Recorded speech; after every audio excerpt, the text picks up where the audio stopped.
nama lainnya adalah kusta, lepra, atau nama lainnya adalah Hansen disease. Ya, morbus artinya disease. Jadi semua yang ada katanya morbus artinya disease atau penyakit. Penyebabnya adalah Mycobacterium leprae. Ya, setiap kali kita belajar infeksi, ya, kita harus tahu kuman itu sifatnya apa. Kalau kita sudah tahu kumannya itu sifatnya apa, kita bisa memahami cara-cara bagaimana penularannya, kita mencegah penularannya dan sebagainya. Ya, 1. Mycobacterium leprae sifatnya adalah BTA, basil tahan asam. Yang kedua adalah sifatnya obligat intraseluler. Intraseluler artinya dalam sel. Obligat itu hidup kalau dia baru ada di dalam sel, dia baru hidup. Ya, kalau di luar sel dia nggak akan bisa hidup. Ya. Kemudian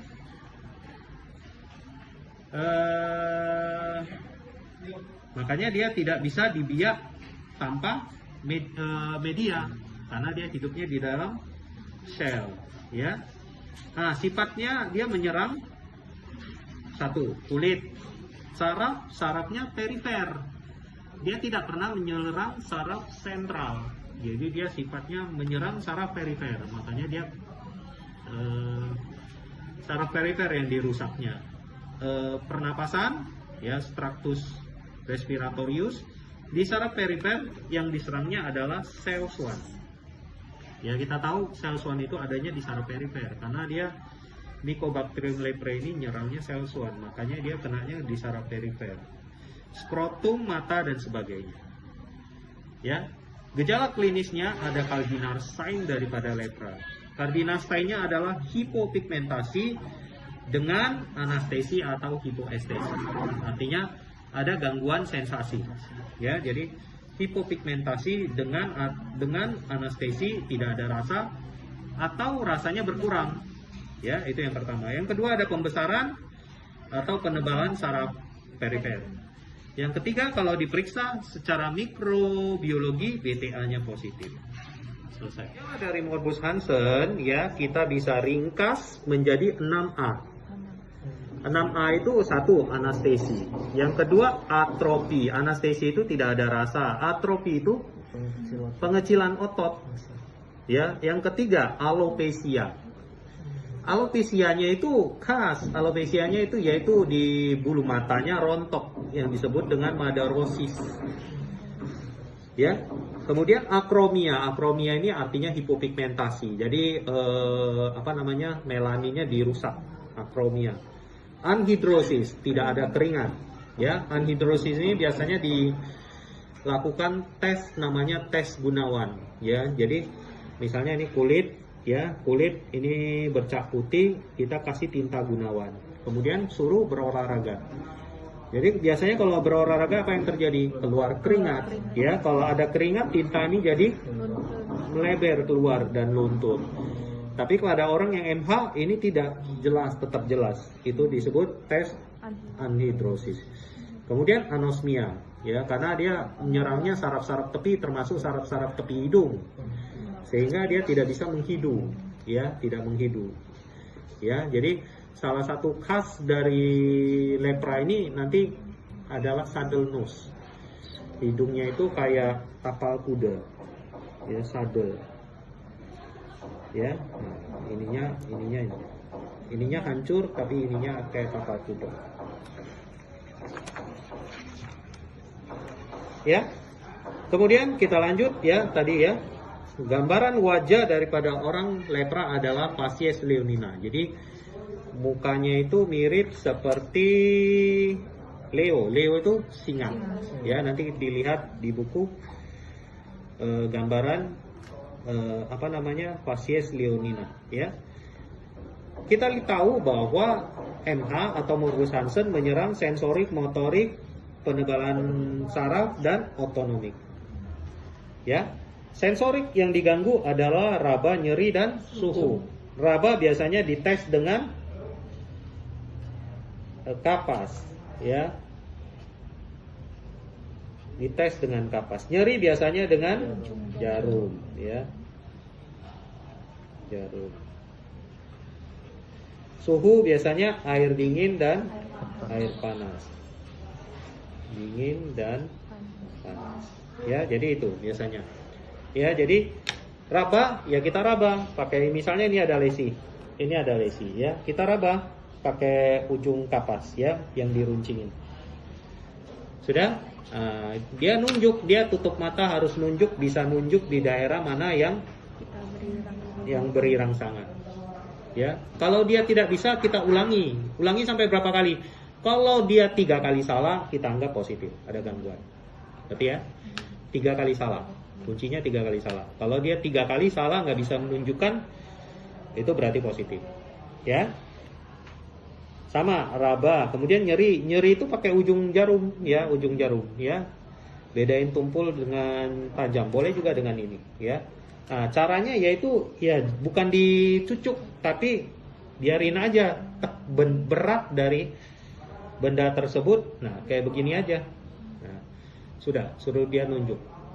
Tajam apa tumpul? Tajam. Tajam apa tumpul? Tumpul ya. Kalau dia bisa membedakan berarti tidak ada gangguan. Kalau dia 3 kali salah berarti ada gangguan. Ya. Kemudian suhu sama, dingin panas ya. Kemudian yang kedua adalah motorik. Motorik mulai dari palpebra superior. Biasanya disuruh tutup mata ya, pejam mata sampai tertutup semua.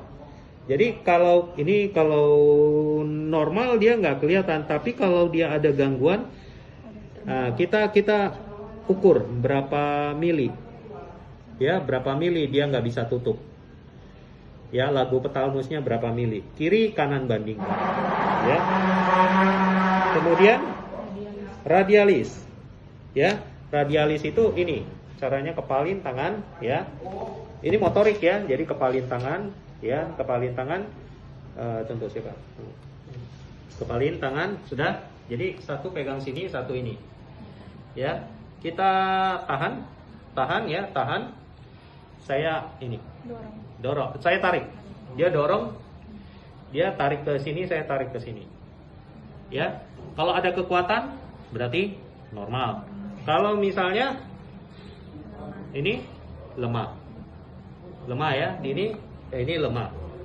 Kalau dia nggak bisa begini, lumpuh. Jadi ada 3. Ya, ada 3. Radialis, urnalis, coba ya, perlihatkan. Ini kelingking dibuka. Kelingking, ini rapat dulu semua. Ini kelingking dibuka, buka ya. Kemudian saya dorong, tahan. Nah, ini kuat. Ya, kalau nggak bisa, lemah. Kalau nggak bisa begini, lumpuh. Ada juga caranya, yaitu dengan kertas. Ya, nah, ini dijepit, saya tarik. Nah, ini kuat. Kalau nggak bisa, berarti lemah. Ya, jadi itu urnalis. Kemudian medianus jempol. Ya, tunjuk ke hidung, jempolnya tunjuk ke hidung kamu, bukan hidung aku. Ya, udah, ya kita tarik. Ini berarti kuat. Ya, kalau nggak bisa, lemah. Kalau nggak bisa naik ke atas, lumpuh. Ya. Tibialis itu tumit kaki. Ya, tumit kaki. Jadi duduk aja. Kamu videoin. Ya, ini naikkan kakinya begini. Jadi saya tahan. Ya, saya tahan. Nah, ini kuat. Ya, ini kuat. Kalau nggak bisa, ini lemah, lepas. Nah, ini lemah. Ya, kalau satu lagi tidak bisa naik turun. Nggak bisa naik, berarti lumpuh. Ya, kemudian penebalan saraf. Penebalan saraf mulai dari auricularis magnus. Ya, nanti dicari auricularis magnus itu adanya di persilangan otot sternocleidomastoideus. Nanti dilihat aja di YouTube, ya. Yang kedua urnalis. Urnalis itu biasanya coba lipat. Ya. Ya, jadi kita harus tahu dulu ini epicondylusnya, ya. Ya, epikondylus itu semua pegang sendiri. Semua pegang sendiri. Ini agak fleksi, sedikit fleksi ya. Kita lihat di sininya. Di sini ini ada 2 tulang. Ada 2 tulang. Di antara 2 kondylus ini ada sulcus. Ya. Ya, disinilah letaknya apa namanya? Nervus ulnaris. Jadi biasanya begini. Nah, jadi biasanya saya pakai 3 jari. Digulirkan kiri dengan kanan. Dari depan ke belakang dan dari belakang ke depan. Kemudian saya harus lihat mimik wajahnya. Ya, apakah dia ada nyeri? Itu yang pertama. Yang kedua, saya ini untuk membedakan dia ada pembesaran atau tidak. Ya. Kemudian yang ketiga, bandingkan kiri dengan kanan. Ya, itu urnalis. Popliteae perhatikan. Ya. Coba geser lagi. Ya. Ya. Pertama kita dari lateral dulu sampai menyentuh ada tulang. Ya, dari lateral nyentuh mana ada tonjolan. Ya, kemudian ini ada tonjolan. Kemudian kita geser ke belakang 1 cm atau 2 cm. Kemudian kita lihat. Kita raba. Sambil kita lihat. Yang pertama kita nilai ada pembesaran. Yang kedua kita lihat mimiknya. Ada nyeri atau tidak. Yang ketiga bandingkan kiri dengan kanan. Ya. Nah, satu lagi. Tibialis posterior. Itu biasanya dari malleolus. Tapi yang bagian medial. Makanya tangannya bersilang, ya, supaya nggak salah. Ya, kita raba di sini, ini malleolus, ya, di belakangnya, yang ini sarafnya, ya, di belakangnya, salah, medial, yang medial. Nah, makanya harus begini supaya nggak salah. Kalau begini kan pasti kemungkinan bisa ini, ya. Kalau begini kan nggak mungkin kita pegangnya begini, ya. Jadi kita begini, ya. Ini malleolus, kita gulir ke depan dan ke belakang. Yang pertama, ada pembesaran enggak? Yang kedua, ada nyeri atau tidak. Nyeri atau tidak. Yang ketiga, bandingkan kiri dengan kanan. Autonomik, kita gunakan tes Gunawan seperti yang tadi. Ya. Jadi mana ada lesi kita kasih tinta Gunawan, suruh olahraga. Ya. Kemudian lihat ada melebar enggak tintanya. Kalau ada melebar berarti ada keringat, berarti tes Gunawannya negatif. Kalau dia kering berarti positif. Selesai. Sekarang bagaimana pemeriksaan lab pada MH, ya? Jadi lab pada MH biasanya kita yang periksa yang pertama adalah mikrobiologi. Ya, yang kedua serologi. Yang ketiga PCR. Ya, jadi yang harus tahu adalah yang mikrobiologi. Mikrobiologi itu yang biasa kita periksa dengan BTA. Namanya BTA. Pewarnaannya dengan gel Nielsen. Itu untuk khas untuk Mycobacterium, ya. Tapi sebenarnya yang paling bagus untuk meriksa MH ini adalah Vitae Parroco. Ya, tapi kalau diperiksa dengan gel Nielsen bisa, boleh. Ya, tapi yang terbaik adalah Vitae Parroco. Ya, yang diambil adalah bubur jaringan. Ya, bubur jaringan itu contoh ini telinga, ya, ini contoh telinga. Ini telinga, ya, ujung telinga. Ini ujung telinga, ini telinga, ya, ini ujung telinga. Kita pencet dulu sampai nggak ada darahnya. Ya, sampai nggak ada darahnya. Sudah nggak ada darah, ini kita pakai, biasanya kita pakai yang 15, yang runcing, mesh. Ya, yang ujung runcing. Ya, ya, kita belah. Ya, kita belah, taruh, karena belah. Kemudian sudah belah, kita cungkil pakai ini, pakai badannya ini kita cungkil. Nah, terambillah dia bubur jaringannya di sini. Nggak boleh ada darah, karena tadi makanya nekannya sampai nggak ada darah. Ya, kemudian ini ditaruh di apa objek glass, kemudian difiksasi, kemudian diwarnai. Ya, hasil berapa lokasi? Biasanya 6 lokasi. Kita periksa 6 lokasi. Lokasinya adalah 2 lokasi di cuping telinga, 2 lokasi di ini ya, di tangan ya, sama 2 lokasi di lesi. Jadi 6 lokasi. Nanti hasilnya adalah indeks bakteriologi. Indeks bakteriologi ada +1, +2, +3, +4, +5, +6. Nanti tinggal dibaca apa artinya +1, +2, +3 ya. Kemudian yang kedua yang harus diperiksa dari BTA ini adalah indeks morfologi.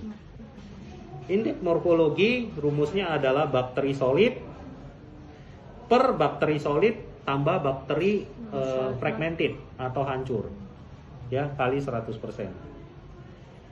Contohnya misalnya di BTA-nya ini ya, ini BTA ya, ini BTA, contoh BTA-nya ini ya.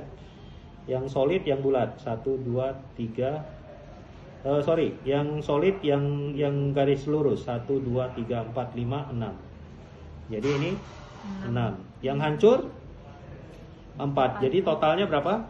10 kali 100%. Berarti IM-nya 60%. Ya. Nah, ini tujuannya apa? Untuk menilai kemajuan pengobatan.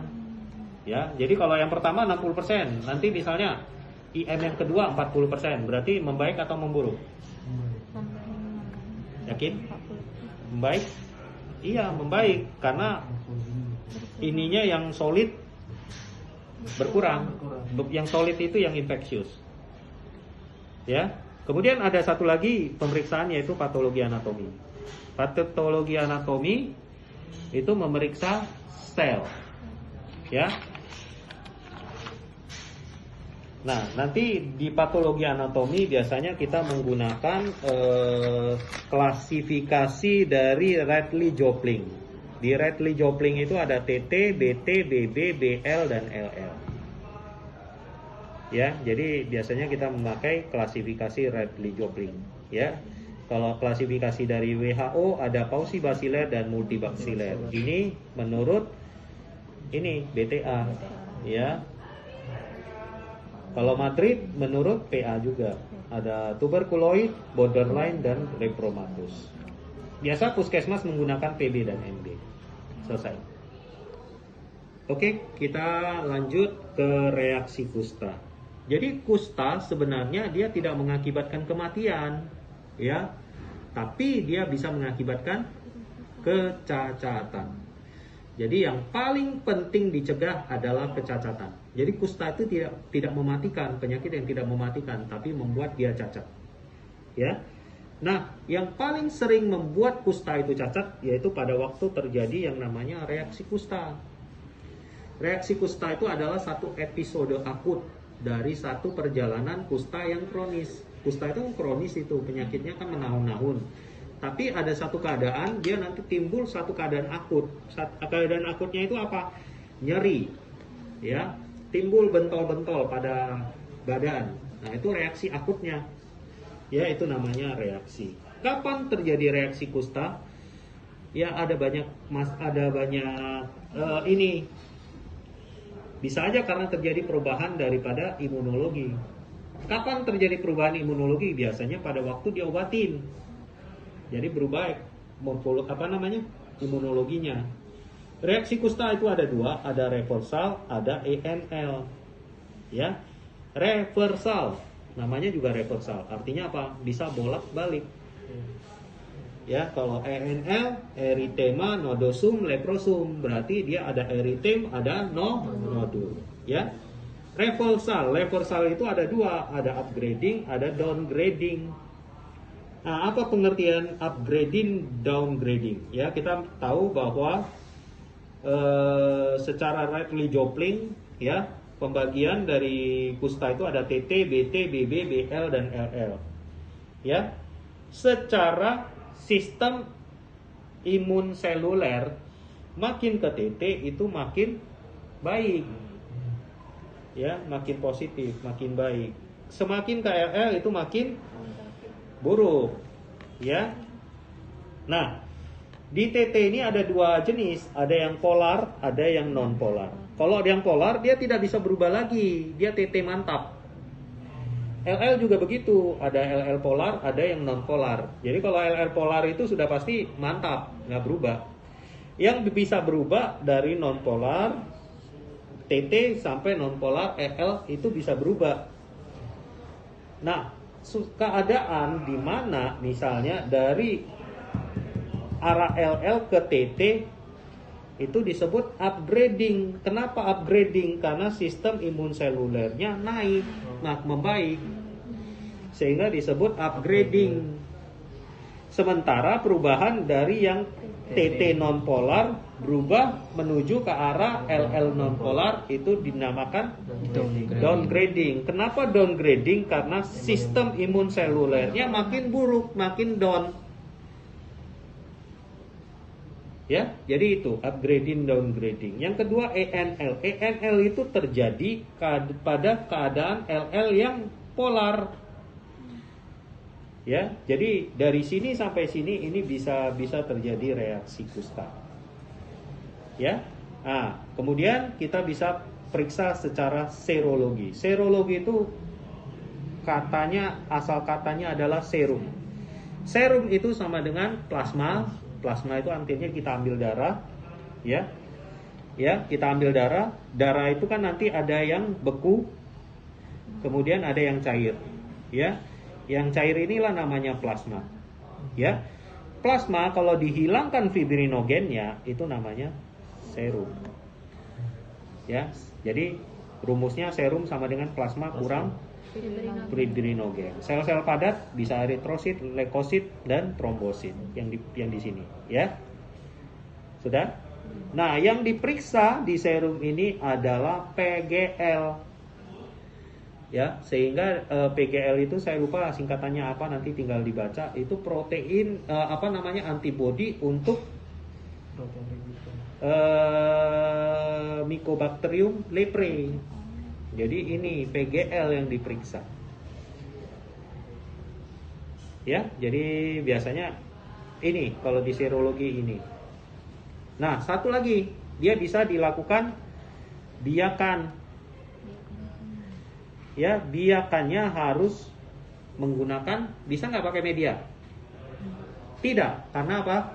Dia hidupnya obligat intraseluler, ya. Jadi dia harus kalau mau dibiarkan harus memakai binatang, ya, karena dia harus ada selnya. Binatangnya apa? Armadillo.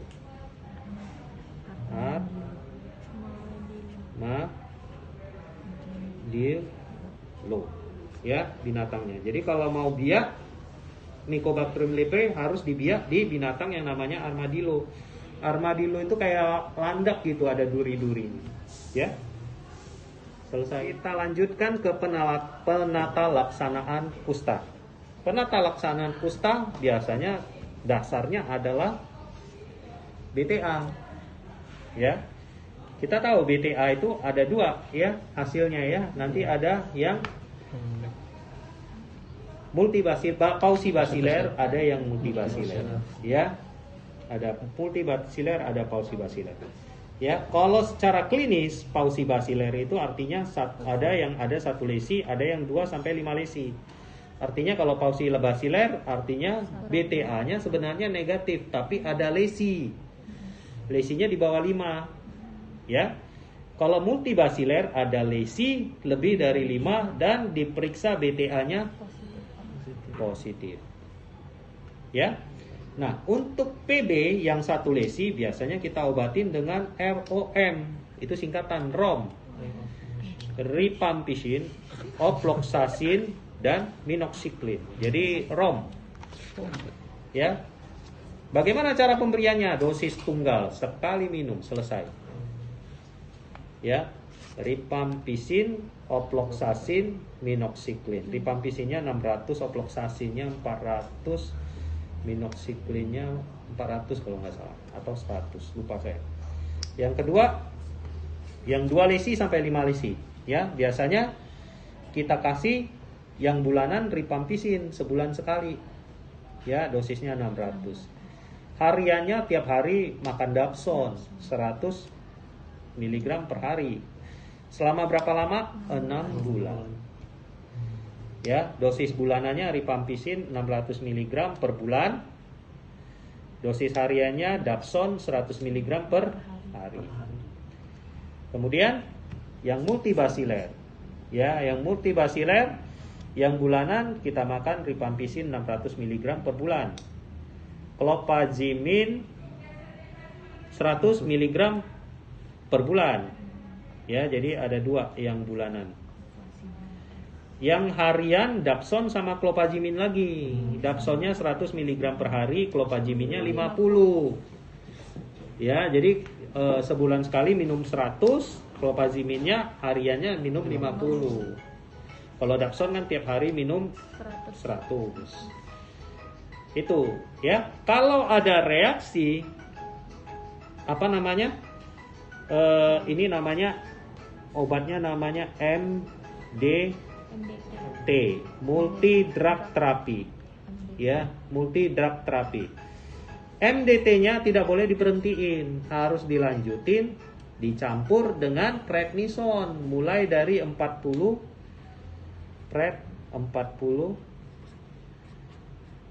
miligram. Ya, di tapering off selama 2 minggu. Ya, syarat tapering off sama, lesinya membaik. Ya, keluhannya membaik, tidak ada lesi baru. Itu syarat tapering off. Jadi 40 tapering off 20, 20 tapering off 15, 15 10, 10 5, 5 2, 2 1. Ya, biasanya sampai 5 aja ini. Ya, prednison kan 5 mili. 5 mili sudah berhenti. Ya, di tapering setiap 2 minggu. Selesai.